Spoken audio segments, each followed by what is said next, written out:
Afternoon. My name is Maura Policelli. I'm the Executive Director of the University of Notre Dame's Keough School of Global Affairs, Washington office. I'm honored to be with you today for this important and timely conversation. Issues of nuclear arms control and disarmament are often considered the purview of national security specialists, but nuclear weapons policies are too important to be left to security specialists alone. Religious voices must be part of the debate because nuclear weapons pose one of the great moral challenges of our time. The Evangelical and Roman Catholic communities are involved in advocacy on a host of important policy issues, but many outside and even inside these two communities might not realize how much they are doing to promote nuclear arms control and disarmament. One issue of major concern to them today is renewal of New START, the uh, last major weapons agreement between the United States and Russia. The treaty, which limits the number of deployed strategic nuclear weapons to levels far below Cold War levels, expires in February 2021 unless both sides agree to a 5 year extension. Today, we welcome prominent evangelical and Catholic leaders and scholars to discuss prospects for renewing New START, the efforts of the Catholic and evangelical communities to support renewal, and the wider ethical context that guides their work for nuclear disarmament. Before hearing from these distinguished panelists, the esteemed former U.S. Senator from Georgia, Sam Nunn, will deliver opening remarks. I will take just a few moments to thank our co sponsors. This webinar is one of a series of events and publications of the Catholic Peacebuilding Network's project on revitalizing Catholic engagement on nuclear disarmament.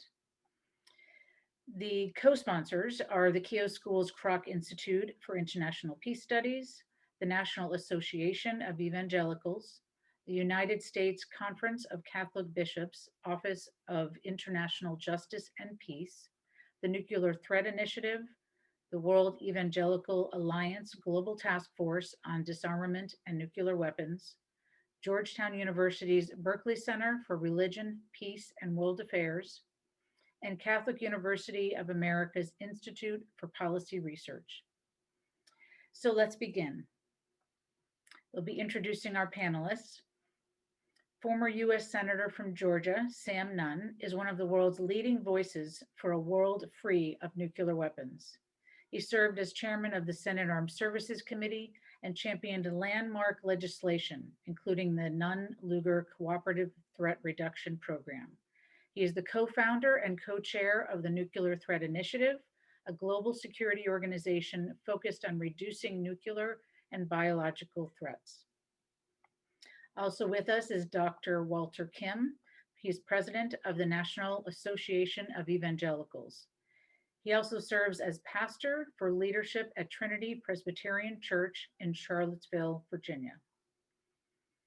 Mr. Lucas Koach is director of the U.S. Conference of Catholic Bishops Office of International Justice and Peace and a member of the Vatican's Task Force on Security and the Pandemic.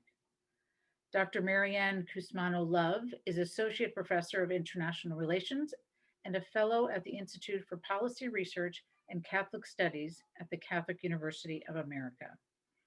And Dr. John Hartley is Director of the World Evangelical Alliance Global Task Force on Nuclear Weapons and a research scholar in relational and comparative sociology at Yale University. As you can see, we have a powerhouse panel. We will move now to short opening remarks from each of our panelists for about 5 minutes, after which we'll have time for some discussion among the panelists and move right into questions from our audience, including questions that some of you sent in to us when registering for this webinar. Senator Nunn, let's start with you. Thank you very much, Maura. Can you hear me? Yes. Good, good. I'm honored to join this discussion on the New START Treaty and hopefully its extension. I want to thank Notre Dame's Kroc Institute and the Keough School for hosting this along with the other hosts. Don Keough was a friend of mine for many years, and no one would be more gratified than Don because he was Mr. Global and he would really love the fact we're talking about protecting humanity. And so I think of Don as I think of this conference. The U.S. Conference of Catholic Bishops and the National Association of Evangelicals bring an enormously important perspective to conversations about the dangers of nuclear proliferation and the urgency of working toward a world without nuclear weapons. I'm delighted to learn that my old Russian friend, Sergei Rogov, is in the virtual audience today. The work that Sergei and others are doing to bring the Russian Orthodox leadership in the conversation about reducing nuclear risk, in my view, is very important. Yes, Maura, as you said, these are complex military challenges, but they're also profound moral and ethical challenges. As I view it, we're in a race between cooperation and catastrophe, and God's universe is at stake. Albert Einstein supposedly said, after nuclear weapons were developed and tested, quoting him, "I know not with what weapons World War III will be fought, but I'm certain that World War IV will be fought with sticks and stones," end quote. Russia and the United States possess about 90% of the world's inventory of nuclear weapons. Our two nations have godlike power to destroy most of humanity and indeed God's universe itself. In a very real sense, all nuclear weapon states, starting with the United States and Russia, because we have 90%. All of us are stewards for all of humanity in our responsibility for our nuclear inventories.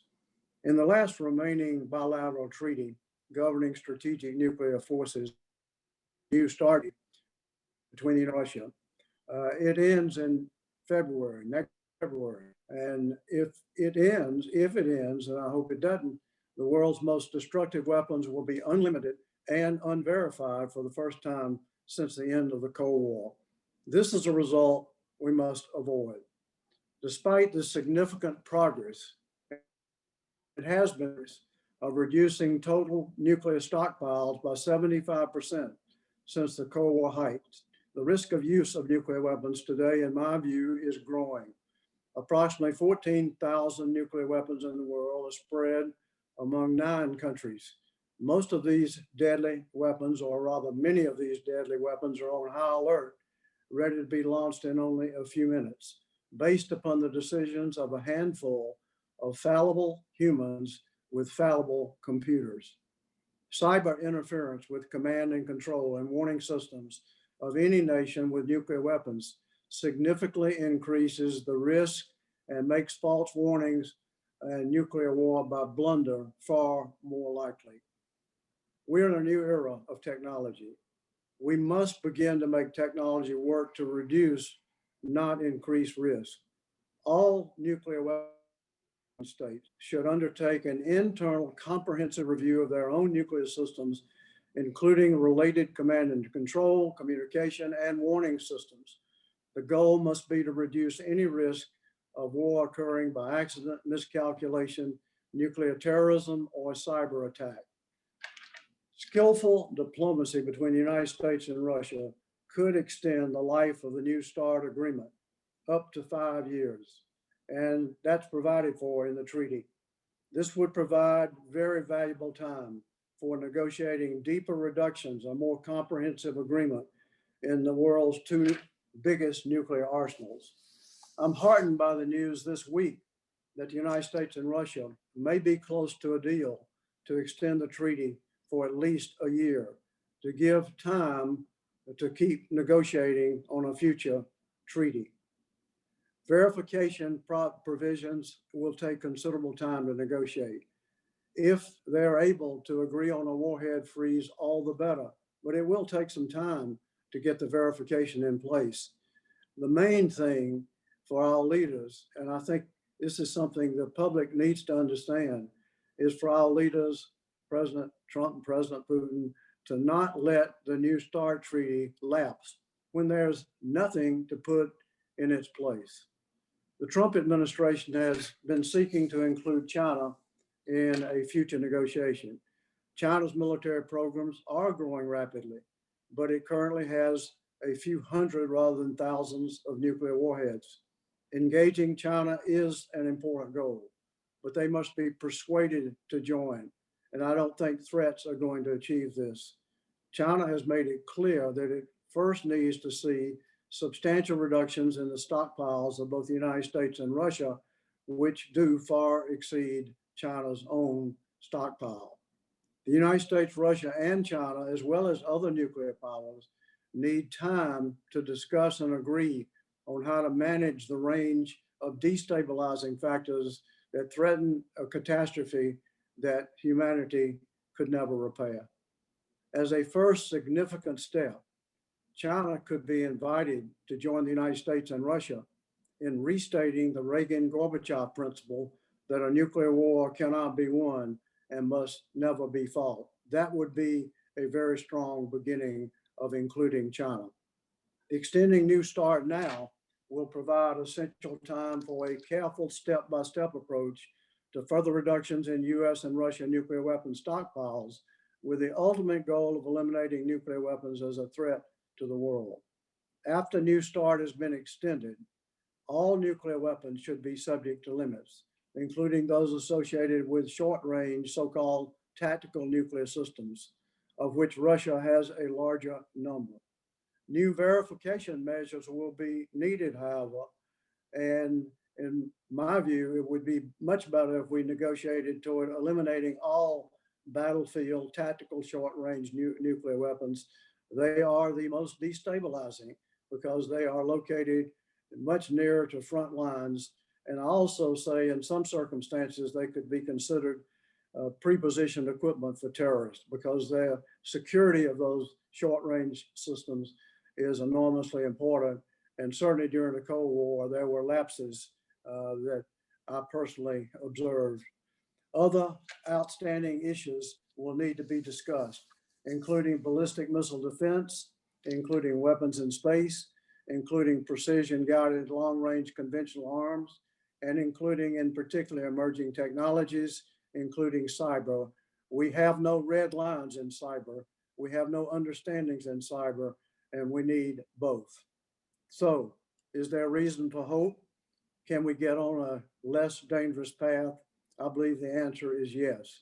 But the United States and Russia must extend the New START Treaty now to preserve what is already working and to gain time for discussions about what can be done next to further reduce nuclear risk and nuclear weapons. Given the catastrophic consequences of any use of nuclear weapons, extension of New START without delay is a very important and crucial step. So I thank all who have made this conference possible, and I look very much forward to hearing other views. Thank you. Thank you, Senator Nunn. Dr. Kim? Thank you, Senator Nunn, and thank you for the co-conveners of this very important conference. It really has been a privilege for the NAA to partner with the U.S. Conference of Catholic Bishops, not only on this issue, but on a range of issues, and we continue to welcome that kind of ecumenical participation on issues of incredible importance, existential importance for humanity and for our country in particular. As many of you know, the NAE connects and represents 40 different denominations and well over 100 institutions and organizations within the evangelical movement.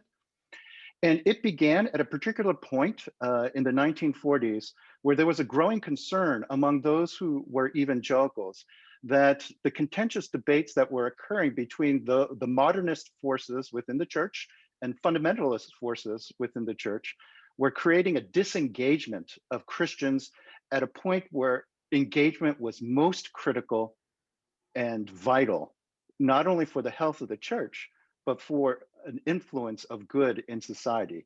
This notion of the common grace that God has given to humanity for the common good was a central tenet of the formation of the National Association of Evangelicals. And one of its founding presidents, in an opening address dealing with the vision of the NAE, spoke about the sins of race in the day, the sins of war, the sins of class, the sins of labor, things that were bidding to destroy this nation. In many ways, when we think about this issue of nuclear proliferation and the urgency of the New START Treaty, those who are familiar with the issues sense the importance, but it's easy for those who are somewhat distant, the common worshiper in the pew, not to understand or connect with the urgency of this issue because it doesn't feel like an immediate threat. As a spiritual renewal movement, evangelicalism holds a variety of opinions on just war theory and pacifism. But that diversity should not diminish the core unity that is shared by evangelicals that will often show up in sermons that focus in on this grand vision that we see in the prophet Isaiah, when God shall judge the nations and decide the disputes among the peoples, when the swords will be beat into plowshares and the spears turned into pruning hooks, when nations shall not lift up sword against nation, and neither shall learn war anymore. It is this fundamental vision of a renewed humanity that is at the core of evangelical belief and commitment and activity. Certainly, warfare threatens the dignity and sanctity of life. And many evangelicals believe that armed conflict may at times be necessary to defend life. But there's a growing consensus that nuclear warfare, however, presents a categorically different threat, orders of magnitude greater than conventional arms. The unique destructive power raises theological questions. Now, nuclear warfare may have been argued in terms of deterrence to be necessary, but questions now are arising as to the very essence of this strategy. Certainly, an unrestrained global nuclear exchange has the capacity of virtually destroying all of life on Earth. And this is profoundly contrary to this notion of God's total control. It is an act of human hubris, much akin to the Tower of Babel, that would seek to wrest control of human destiny by technology.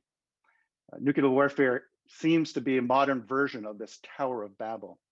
It also has fundamentally the risk of shedding innocent blood, and a prohibition all throughout the Bible, foundational to Old Testament ethics and picked up in New Testament ethics, is the prohibition against the shedding of innocent blood. But by very definition, nuclear arms and nuclear warfare risks the destruction of innocent life. As this growing awareness has gripped evangelical leaders, we have at the NAE pursued a two-pronged approach of education and advocacy. In 1986, the National Association of Evangelicals issued guidelines for peace, freedom, and security. It was this seminal work that articulated evangelical perspectives on this integrated quest for peace, freedom, for security in a world filled with conflict. And this built upon a series of earlier resolutions dating as far back as 1952, near the very beginning of the NAE. More recently, after the ratification of the New START Treaty, in 2011, there was a robust resolution within the NAE, signed by its leaders and disseminated through the denominations and organizations represented by the NAE. And in that resolution, there was a firm ratification, support of the ratification of the New START Treaty, as well as a call to go further, to use that as merely a beginning point for further discussions of the reduction of arms and nuclear warheads. In 2019, there was a survey conducted within our network of evangelical leaders. And in that survey, 87% of evangelical leaders overwhelmingly supported the strengthening of international treaties that would limit or reduce the proliferation of nuclear weapons. 13% of evangelical leaders surveyed said that the treaties should stay basically about the same, but none believed that the international treaties Limiting the proliferation of nuclear weapons should be weakened. This has given us a lot of encouragement as we recognize that among the leadership of evangelicalism, there is this strong consensus of the importance of this issue and a desire to unite together in concerted action. The real challenge for evangelicalism remains in the nature of its grassroots movement. It is a grassroots movement. There aren't the abilities to make dictates that are universally accepted and uncontested by evangelicals. And so a lot of this advocacy needs to take place in the grassroots of pulpits throughout the country, of campus ministries in universities. And the NAE wishes to be a partner with others of goodwill on this issue of education and advocacy for the good of not only our society, but the very existence of humanity. Thank you. Thank you, Dr. Kim. So we'll now turn to Mr. Koach, and he'll be sharing what the U.S. Conference of Catholic Bishops are focused on in this effort. So turning over to you, Mr. Koach. Thank you. Certainly, it's wonderful to be here today, and as we consider the issue of New Start, as many of you know, and as Dr. Kim started to elucidate, the United States Conference of Catholic Bishops, or USCCB, in concert with the Holy See, has a long history of supporting nuclear disarmament ever since the introduction of these weapons. Pope St. John the 23rd in 1963, in his encyclical Pacem in Terris, said nuclear weapons should be banned and urged the need for an integral disarmament. The Second Vatican Council's Apostolic Constitution, Gaudium et Spes, in 1965, stressed that whatever the facts about this method of deterrence, the arms race is not a safe way to preserve a steady peace, nor is the so-called balance resulting from this race a sure and authentic peace. Rather than being eliminated thereby, the causes of war are in danger of being gradually aggravated. So time doesn't permit today a full survey of the U.S. bishops' treatment of nuclear disarmament, but I will reference a few pivotal documents that offer further elucidation of the Church's teaching for consideration. One would be the 64-page, The Challenge of Peace, God's Promise and Our Response, a pastoral letter on war and peace. Published in 1983, remains a seminal work for the bishops on the question of nuclear weapons particularly. In 1993, The Harvest of Justice is Sown in Peace was a subsequent document on the 10th anniversary of the Challenge of Peace, reaffirming and updating the Challenge of Peace, where the bishops declared the eventual elimination of nuclear weapons is more than a moral ideal, it should be a policy goal. And the U.S. bishops, echoing the position of the Holy See, has remained firmly committed to providing a moral voice and policy advancement to nonproliferation, disarmament, and ultimate abolition. So regular and frequent statements and related public policy efforts have long been a feature of USCCB's efforts. You can go to usccb.org/nuclear, and that serves as a reference library for a host of work we've done on this issue. But with regard to New Start, today's topic, the bishops have sought to consistently raise the public awareness, which has been diminishing over the years, regrettably, of the importance of this treaty and its imminent expiration. We've done this in several ways. One, in November of last year, Pope Francis made a pilgrimage to Hiroshima and Nagasaki, and the U.S. bishops used this occasion to draw attention to New Start and its need for renewal in a public statement. Secondly, the bishops supported highlighting the need for New Start renewal in the National Defense Authorization Act, the NDAA of FY 20 and 21. Last year in August, we joined with the National Association of Evangelicals in calling on Congress to support the renewal of New Start. We supported bicameral and bipartisan congressional legislation, the Richard Lugar and Ellen Tauscher Act, calling for the president to extend New Start. Fourthly, in January, at our annual Catholic Social Ministry Gathering here in Washington, D.C., we had hundreds of Catholic community workers come, and we made supporting the extension of New Start one of our top priorities as we visited Capitol Hill during that conference. Subsequent action alerts resulted in over 3,500 messages to Congress, again, urging them to urge the president to extend the critical New START treaty. Fifthly, this summer, the USCCB, in partnership with the Commission of Bishops of Conferences of the European Union, issued a joint statement calling for prayer, again, trying to elevate this issue for the US and Russia New START negotiations, then in Vienna, Austria. And sixthly, and lastly, as we just passed this summer, the 75th anniversary of the bombings of Hiroshima and Nagasaki also presented a very critical opportunity to highlight this issue. The Holy See, along with U.S. bishops and others, drew attention to the growing dangers in the growing complex environment and the need for the New START renewals specifically. The USCCB Committee on International Justice and Peace issued a statement in July, followed by a statement by USCC President Archbishop Jose Gomez of Los Angeles, reiterating the need for nuclear disarmament and to draw attention to the issues at hand, particularly with New START.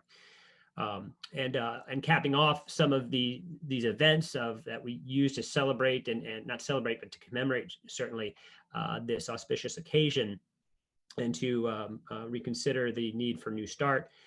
We hosted a webcast with other organizations, even who are involved in co-hosting this meeting today, with Bishop David Malloy, the chairman of the Committee of International Justice and Peace at the USCCB, and Archbishop Joseph Takami of Nagasaki, Japan. They offered an important pastoral moment, renewing their shared solidarity and message of never again, and recognize the need to reestablish trust over distrust, something Pope Francis has said on a number of occasions in this current time. And so to reiterate their commitments to non-proliferation, disarmament, and abolition, that all those things can hopefully be fostered anew. Many people today I think, obviously we're in the middle of a election season, and election day is almost upon us, and we get asked this question a lot, who should we vote for, et cetera. And the bishops have been very disciplined, as they have been in their history, not to say who they need to vote for, but rather help articulate critical principles by which our consciences ought to be formed as we consider faithful citizenship in the public square, and certainly who we vote for. And the bishops issued your document, Forming Consciences for Faithful Citizenship. And in that document, they express this issue directly and say in number 69, quote, "The United States has a responsibility to work to reverse the spread of nuclear, chemical, and biological weapons, and to reduce its own reliance on weapons of mass destruction by pursuing progressive nuclear disarmament." And so the church continues to call the faithful and those of goodwill to pray for peace and advocate for nuclear disarmament, and specifically the renewal of New START today. Thank you so much for your kind attention. Look forward to the conversation that follows. Thank you, Mr. Koach. And now we're going to turn to Dr. Love at Catholic University and Dr. Hartley from Yale to explain the underpinnings of this activism, which some folks are not aware of or maybe are surprised by. So we'll start with you, Dr. Love, to connect this with the Catholic faith and the basis for this engagement on something as specific as New START. Thank you, Maura, and I appreciate being part of the conversation today. I'm going to share some slides to give some pictures to what I'm talking about. But basically, the religious actors bring three eyes to international politics. They bring institutions, they bring ideas, and they bring imagination. And Lucas and others have been talking about what the institutions have been doing, some of the ideas that they've formed. And I'm going to talk about how just peace ideas help the New START Treaty, and how the New START Treaty can help build a sustainable peace in keeping with just peace ideas. The Catholic Church has been against nuclear weapons since the beginning. The Catholic Church was decimated by the atomic bombings in Nagasaki. In Hiroshima, the Catholic Church was among first responders there. because Nagasaki was the center of Catholicism in Japan and in Asia. Archbishop Takami, himself an atomic bomb survivor, has been a tireless advocate for deeper nuclear disarmament, taking the issue to the United Nations and to the world. Pope Francis as well has brought up the issue for more of the need for greater diplomacy and deeper disarmament at the United Nations in 2015, and again last week with his this month with the statement to the United Nations and with his new encyclical Fratelli Tutti. In that encyclical, which is the highest form of Catholic teaching, Pope Francis reiterates the need to build a just peace. He's really speaking in the very same language that we heard from Sam Nunn at the beginning, that we're in a race between cooperation and catastrophe, and cooperation must win. That's the essence of Fratelli Tutti. It's a very practical discussion of how to get there, how to build a more sustainable, just peace of social cohesion and equity that includes adversaries. And it begins by better relationships through engagement and dialogue. That's the heart of this document of how to build a just peace. So I'm going to walk through these criteria of participation, right relationship, reconciliation, restoration, and sustainability. And we'll talk about how these play out in the New START Treaty. So the New START Treaty really helps expand participation and is emblematic of participation. The US Senate approved the treaty by a wide margin with bipartisan support after months of democratic debate, hearings, and briefings. And the Russian Duma also overwhelmingly approved the treaty. More recently, public opinion polls show great widespread support for the treaty, including 2/3 of those who supported President Trump in the 2016 election. So unilateral decisions to end the treaty really doesn't honor this Catholic teaching of participation and wide. Second, and as nuclear stewards, Russia and the United States control more than 90% of our nuclear weapons. And so we have some special responsibilities to deepen our relationships in order to be able to deepen disarmament. The New START Treaty does that through regular exchange of Russian and US military intelligence and nuclear scientists, which is very important, particularly in an era when politics is frozen and conflicts can escalate. The regular verification meetings and that among the US and Russian authorities on this helps to build trust and build right relationships. The New START Treaty also helps build right relationships with the other countries who are part of the Non-Proliferation Treaty. Catholic countries were the leaders in creating the Non-Proliferation Treaty. The Catholic countries led in the creation of the first nuclear weapons-free zones. And 191 countries are part of the Non-Proliferation Treaty. They expect us and Russia to keep our commitments to deeper disarmament. And so the New START Treaty is really a good step in that commitment to deeper disarmament. Another principle and practice of just peace is reconciliation. And one of the ways you can do reconciliation is through truth-telling, greater transparency and public acknowledgement. And the New START Treaty does create those regular channels for truth-telling. There's a regular exchange of information under the treaty, under over 1,200 information exchanges just this year during the period of pandemic. Very important at a point where there's great disinformation campaigns everywhere, to have these regular and reliable exchanges of information. Over 328 on-site inspections, over 20,000 exchanges of information. So really important as a down payment on reconciliation, that truth-telling and public acknowledgement. It doesn't reach what we think of as the deeper elements of reconciliation, of healing the wounds of war, truth commissions, etc., but it is one of the mechanisms in terms of that truth-telling. Now, the element of restoration, the principle and practice of restoration, repairing the environment, repairing humans who've been, the human community who've been hurt by nuclear weapons, New START Treaty really doesn't do much in the way of restoration, but it does at least open a space for restoration by stopping the increase of nuclear weapons. The gold standard in restoration was the Nunn-Lugar Cooperative Threat Reduction Program, and we're honored to have Senator Nunn here with us today, who was the key architect of that program. That was a really brilliant model for us to look at in future arms control agreements that had a very holistic approach to restore the land, to restore the people, and restore the economies damaged by nuclear weapons. That's really a great goal for us going forward. Another example would be the Radiation Victims Compensation Act. This is really important because nuclear weapons cause harm, and having large nuclear arsenals means we have great nuclear risks. We have currently experienced the decertification of U.S. nuclear weapons units. U.S. generals have been fired for a lack of safety in our own units, in our own U.S. military, charged with safeguarding nuclear weapons. That's been a problem today. It's been a problem throughout the Cold War when we had a number of nuclear accidents, accidentally dropping bombs rather, on North Carolina and Japan and other places, off the coast of Japan and other places. So we've had this history of accidents and problems with our nuclear arsenals.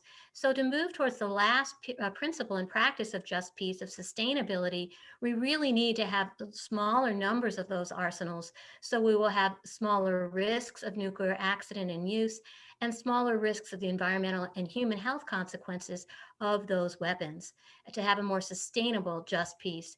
Sustainability has been a key issue for Pope Francis in Laudato Si, and of course in his current encyclical as well. It's an issue in the United States, as there's so many places that have nuclear weapons compounds in their backyard, in their neighborhood. It's an issue in Russia as well, where we've seen nuclear accidents around these development of new weapons. So it's really key for the New START Treaty to help us have a more sustainable just peace that honors these criteria of just peace. We would need to move towards this extension of the new treaty.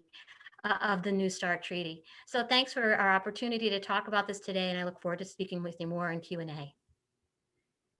Great. So Dr. Hartley, bringing us around to the end of our remarks, can you provide the theological or ethical basis in the evangelical community for engaging in the New START Treaty?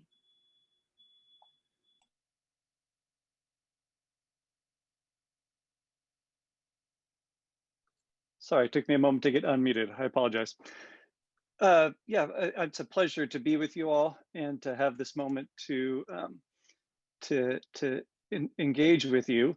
I want to start by saying thanks to the Keough School, to the Catholic Peace Building Network, to the National Association of Evangelicals for inviting me and the World Evangelical Alliance to be with you all today. The World Evangelical Alliance was established in 1846. It's a network of churches in 129 nations that have joined to give a worldwide identity, voice, and platform to more than 600 million evangelical Christians. I was asked to briefly comment on the religious and ethical basis for evangelical approaches to nuclear weapons and disarmament, and to also assess the role that evangelicals have played in the wider debate about nuclear weapons. On this second question, I immediately run into the trouble of defining who evangelicals are exactly and which thinkers one might potentially call evangelical. I'll choose to take a slightly humbler approach and recognize that while Protestant thinkers like Niebuhr and Tillich and Ramsey and others have made productive contributions to just war thinking and related systems of thinking, their implications for nuclear weapons, the lion's share of work in these areas has really been accomplished by our Catholic brothers and sisters. So I just want to start by saying thanks to our Catholic brothers and sisters. In recent decades, evangelical thinkers have played prominent roles in several US administrations whose nuclear and other security policy really provided real-world objects of critique for the further development of just war and just peace theoretical reflection. And this might be the most significant contribution of evangelicals to this wider conversation. And I guess I already tipped my hand, indicate that particularly biblical approaches to the ethics of just war provide one primary basis for evangelical assessments of nuclear weapons, disarmament, and related state policies like New START. And the second main basis for evangelical perspective is what I might call the particular situated evaluations that evangelicals make of their security context.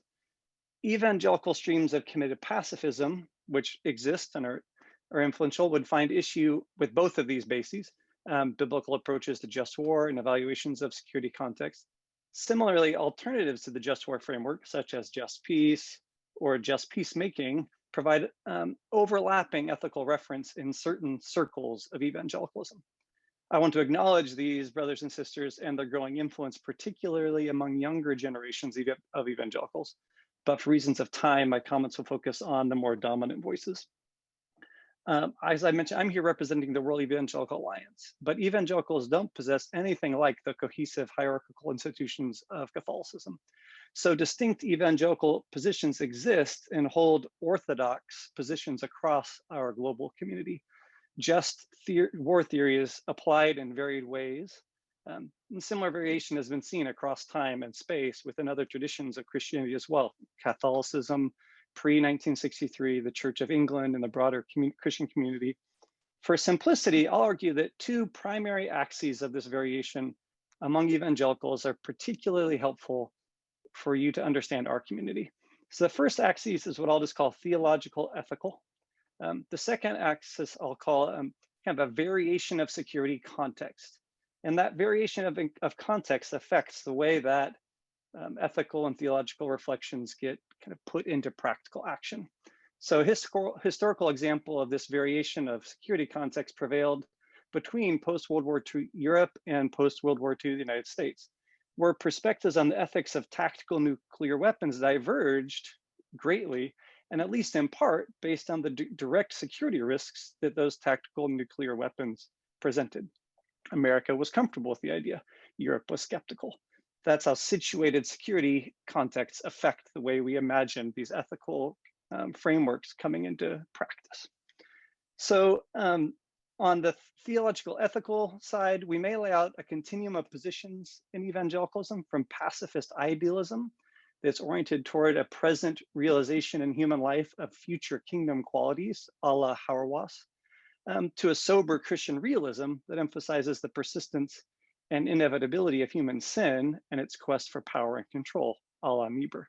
In American evangelical circles, the thinking of Princeton philosopher and committed neo-Orthodox Methodist Paul Ramsey occupies something of a middle ground.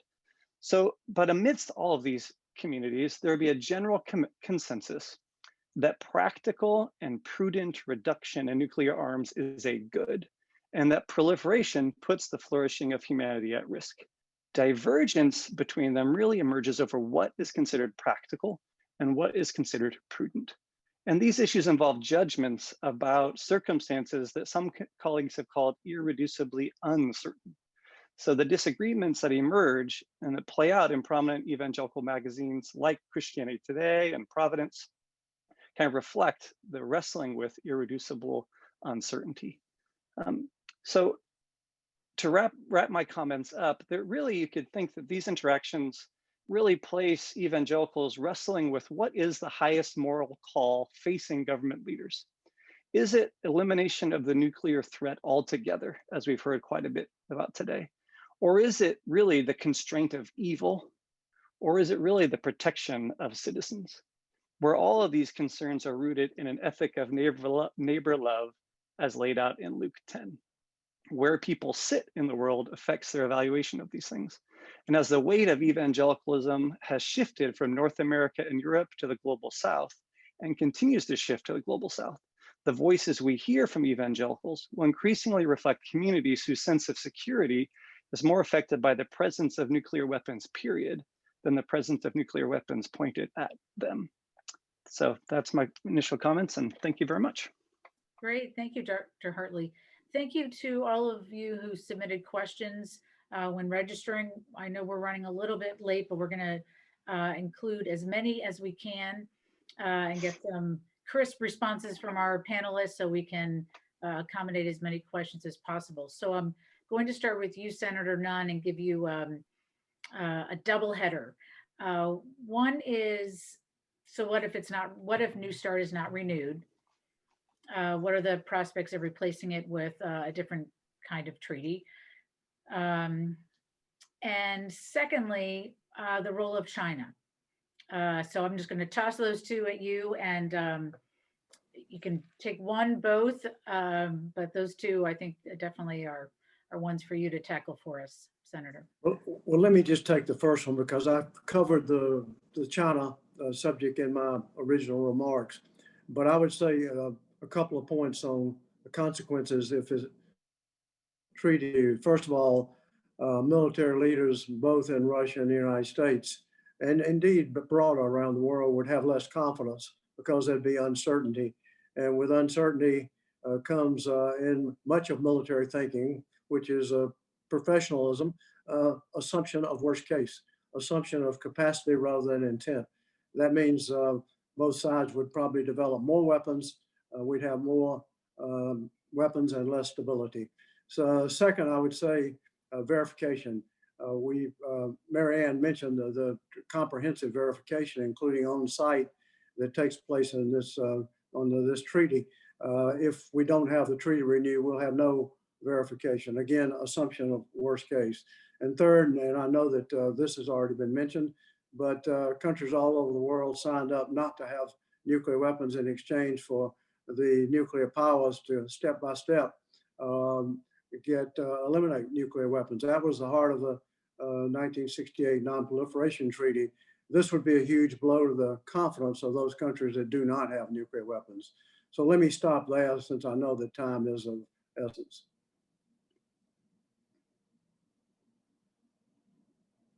Thank you, sir. So another topic that came up in several of the questions is deterrence. So Dr. Lovell, start with you.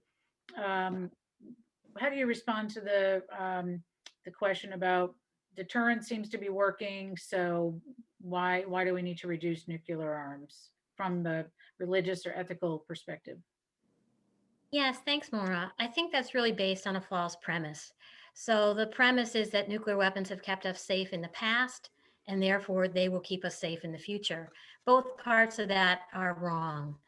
So in the past, nuclear weapons have led us to war. We went to war in Iraq, a war we're still fighting right now, a war that then created Al-Qaeda and created ISIS and spread into the neighboring communities. And we went to war in Iraq over nuclear weapons. But more important than looking in the rearview mirror is looking going forward. That assumption that the nuclear weapons are the only way or the best way to be made safe assumes that the past will be like the future. And Senator Nunn and Secretary of State George Shultz, Secretary of Defense William Perry, former Secretary Henry Kissinger, them and many other senior statesmen from around the world have very presciently advocated that that's not the case, that the world is different today. We have terrorists trying to gain these weapons. There's greater instability. So we really need lower levels of weapons to have lower levels of risk. Our ethical traditions tell us we need to protect the most vulnerable people first. And that is involved in all of our efforts, whether it's to seek zero nuclear weapons or whether it's to seek deeper disarmament through New START. All of those trains are going in the same direction with trying to protect our most vulnerable. And just sticking with you for a moment, Dr. Love and Senator Nunn, if you want to jump back in on this, but at this time when there's a lack of goodwill and lack of trust internationally between the U.S. and Russia and other countries, even, is arms control even possible? Is this almost unrealistic to assume that this can be done at this time, whether with New START or another treaty? We may not have the treaty process to the extent that we've had in the past, but agreements are going to have to be reached and understandings are going to have to be reached. Whether they will be formalized into treaties as much in the future as we have had in the past, I don't know, but certainly we should not throw away the one remaining treaty we have. The Intermediate Nuclear Forces Treaty has already been terminated by both the United States and Russia. The Conventional Arms Treaty has gone by the wayside. That existed for a long time. The Open Skies Treaty, which allowed planes to fly over anybody's territory. This was a dream of President Eisenhower. That has gone by the wayside. We have to have understandings. For instance, I compare the cyber world now to the Wild West. Basically, there are no understandings. There are no red lines. And if either country or any of the 9 nuclear powers or outside hackers start fooling around in people's in countries' command and control systems or spoof false warnings, we could have a war by blunder. I think we've moved into a period where all nuclear nations need to recognize that war by blunder is much more likely, or at least more likely, in my view, than war by deliberate intent. So I think the implications are huge, and whether we have formal written treaties that have to go through 2 or 3 years of negotiation and very long processes to be ratified, whether we have those in the future is open question. But the understandings and red lines, particularly between military leaders, is all important. And I'll mention one other thing that I think is enormously important. We got compressed decision time. The time that leaders have to make a decision, if there is a warning which could be false, is getting shorter, not longer. And I think all of us would want any leader that is about to pull the nuclear trigger because they think they're under attack, to have time for a black cup of coffee or have time to consult. And right now, just a very few people can make that decision. Human beings are flawed, but the world is at stake here. So increased decision time is something that both President Putin and President Trump should mandate from their military leaders. They should say, give us more decision time. And that's technical. It'll take a lot of work. It's not easy. It may not be perfect verification, but we want leaders to have more, not less decision time. Thank you, sir. So a question to both Dr. Hartley and Mr. Koach. How can citizens hold leaders accountable? The New START lapses in February, and as Senator Nunn just explained, there's so many agreements that have expired, and this is one of the last remaining ones. So can either of you jump in on how to get citizens engaged on this, and even particularly aware of New START? Sure. I'll go ahead and jump in briefly, and then maybe Dr. Hartley can follow. Yeah, it is true that we are living in an age where just, particularly among the younger generation, this is not focal for them. The younger generations have not lived through the Cold War. They don't understand or are cognizant of these real threats, unlike what Senator Nunn has articulated and dealt with in his time in the Congress. And so there has to be renewed education. And I think a key gateway to that is, as Senator Nunn was pointing to, is this cyber reality dynamic. As technology is rapidly increasing, as is a increasingly multipolar world rather than just sort of a US-Russian kind of traditional dichotomy, that I think is the gateway to engage younger audiences, younger thought leaders, et cetera, in this issue. I think that's the gateway. And then secondly, yeah, there's just education. That's why we've set up this resource, for example, usccb.org/nuclear, lots of documents, lots of historic statements. Even to give another shout out to Senator Nunn, he did a film with a number of other leaders and former secretaries of state called Nuclear Tipping Point. It's a great film. We developed a study guide that goes with that, as well as other action alerts and even prayers that can be used for local parishes. So much work to be done for sure. As I reflect on that, one of the main things that comes to my mind is the importance of challenging our temptations toward moral absolutism. Sometimes in our own discussions of these issues, we can slip into a posture of moral absolutism that makes the average person out there on the street or in the pew feel a little bit reactionary, a little bit confused about what really matters if the sense of moral certainty that is being kind of presented by its leaders doesn't seem to resonate with the kinds of things going on in their own hearts and minds and bodies. So how we as Christian leaders create space for honest reflection and engagement of these issues that doesn't rely so strongly on reference to a particular authoritative position that has a kind of absolute tendency, really, I think, opens space for the average person in the pews to find voice when otherwise they might feel intimidated or not included to begin with. Just to round that out real quick, I think also it's poignant that the Pope just offered this encyclical Fratelli Tutti, where to Dr. Hartley's point, while further moral and ethical definition and clarity can always be offered, that may not necessarily be what is most pragmatically urgent, but how do we engage in an earnest exchange and dialogue? And this document, which is for the whole world to read, I think offers some clues to how to really reestablish those types of dialogues and exchanges. Great. I'm determined to fit in two last questions with quick answers from our panelists so I can get in both. So Dr. Kim, building off of that point from Mr. Koach, what are the pastoral implications of nuclear weapons? How should pastors or military chaplains counsel someone who's asked if it's moral or Christian to work on a Trident submarine, or a member of Congress to support current nuclear modernization programs? So I know that's a lot to toss at you for a quick answer, but do you have any thoughts on that? Just a couple of thoughts. One is it needs to become more a part of the educational curriculum for pastors. Most Protestant seminaries, evangelical seminaries, have ethical training that isn't as broad and rich as it needs to be for the complexities of the world that we presently live in.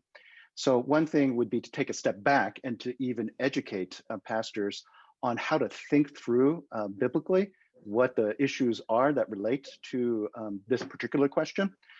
And then the second thing beyond education is just the pastoral implication of presence.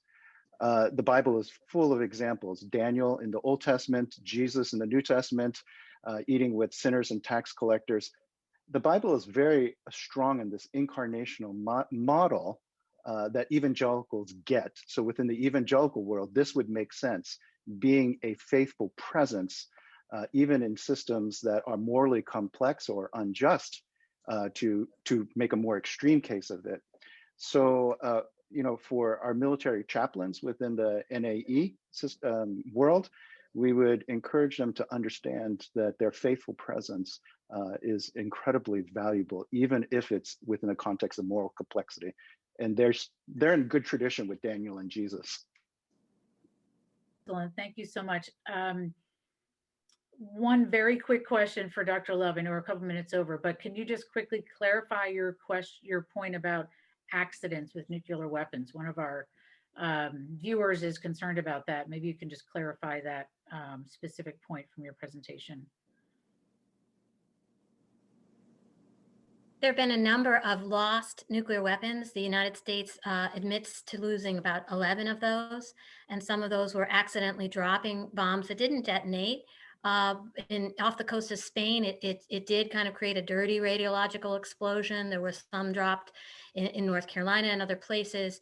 Many think that total number that were lost through these accidents during the Cold War was actually higher than that admitted.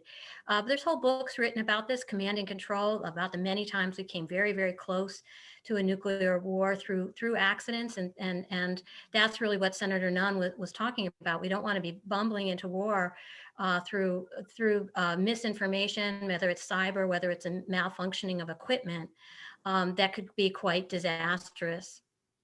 Thank you so much. I just want to thank all of our tremendous panelists for sharing their insights today.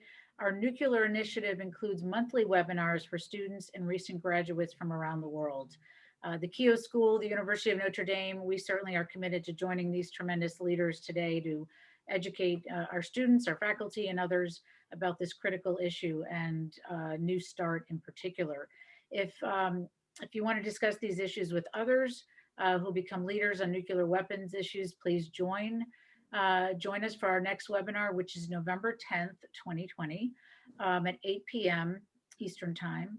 The topic of that will be the New START Treaty and the future of arms control and disarmament. So that's the nuclear initiative, and the next webinar is November 10th. Thank you all so much for your engagement on this issue, and thank you for your support for these leaders and others who are fighting hard for the New START Treaty in particular, and on nuclear proliferation more generally. Thank you so much.